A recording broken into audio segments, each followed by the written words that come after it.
intentionally making life more difficult in their walk with God for people than trying to help them. All right, he didn't mince any words with the Pharisees, but it was never ever to cast them away and never welcome them into the fold if they were to change, if they were to have a change of heart and to repent. Jesus' whole intention was always to bring people in. He doesn't want to see people go out. But that's what the Pharisees were doing. They were leaving themselves on the outside. Take a look at verse 26. Oh, Pastor Ted's got it. I just wondering, do you think that there's an underlying teaching here that would say to all of us, don't let what you think you know stand in the way of receiving the simple truth, the simple truth of life that you can only. I think you're right. I think we do all run the risk of being like Pharisees at times. And that's another reason why I said what I said about Jesus' rebukes to the Pharisees were not just to cast them away.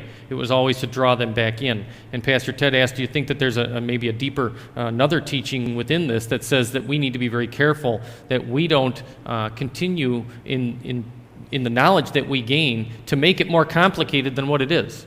It really is a simple message. This is the exception to the rule that we have today when we say, if it looks too good to be true, it's too good to be true. Well, Jesus' offer of salvation would probably be described that way today because there isn't anything we can do to earn it.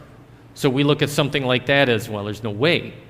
But just exactly like what Pastor Ted says, we need to be, and like Junior said, we need to be like little children and just accept it for what it is.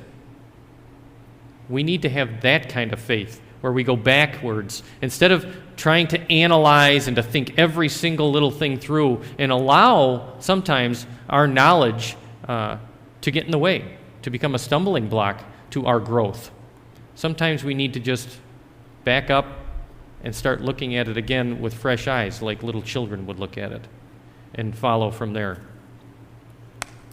In verse 26, it talks about God's good pleasure.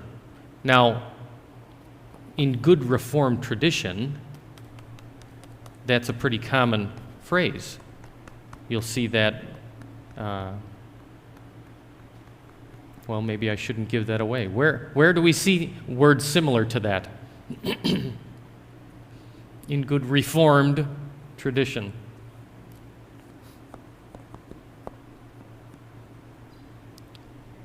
Does the Heidelberg Catechism say anything about God's good pleasure, God's goodwill? It's a Belgic confession. You guys remember those, right? Everybody's just kind of staring this direction. What is God's good pleasure? For us to see the light, the simple light. What else? What is God's good pleasure? What was that? What He wants for us. What He wants for us when He wants for us. Yes? All people would be saved. I do think that's God's good pleasure. But I think it's very important that in all of these, and they're all accurate, what is the definer in all of that? Is it our choice? Or is it God's choice? Is everything based on the way we would like to see it happen? Or is everything based on the way God calls for it to happen? Because it's in line with His will, with His good pleasure.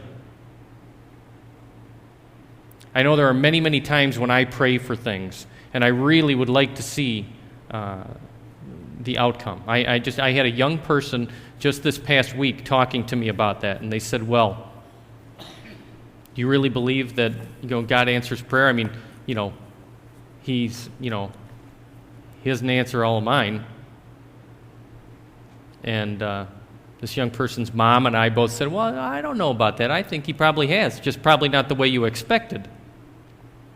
And, then she just kind of scratched her head and looked at me, now was I just being an adult who was trying to make it difficult, or was I really telling the truth? And I said, I've prayed about many things, And a lot of times God has answered those prayers, but not in the way that I thought that they would be. That's answering them in accordance with God's good pleasure, not ours. Okay? Jesus knows that God's good pleasure and good will be done. It won't always look the way we expected it to look, but it will be in perfect accordance with His plan. All right? So it's easy to gloss over something like a simple phrase like this, like God's good pleasure. But I think that we need to be very careful when we read it. And again, here I'm talking about, analyze, pick it apart, and yet at the same time accept things with a childlike faith. So you have to learn to balance those things. Okay? Take a look at verse 27.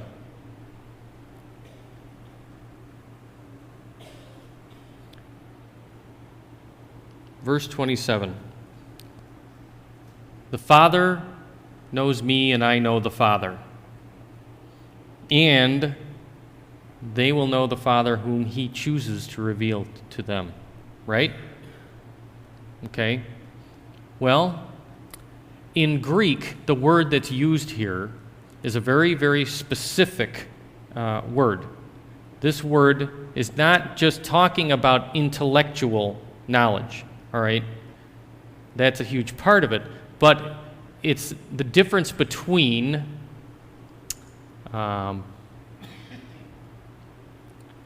Keith knowing who President Bush is and Keith knowing me. What's the difference there? What was that? Political. That's political. Thank you. It's a closer connection. So what difference does that make? It just means you would know him better because you have much more acquaintance with him. Okay. Him much more than you do the president. Okay. We're kind of using the word within the definition, but, he knows me better because he's had more occasions to be with me, to talk with me. Would it be safe to say to gain a deeper insight into who I am because of the way I think, the way I act? So the type of knowledge that this is referring to is really, it's a very comprehensive, it's a very complete, it's a very intimate knowledge of a person.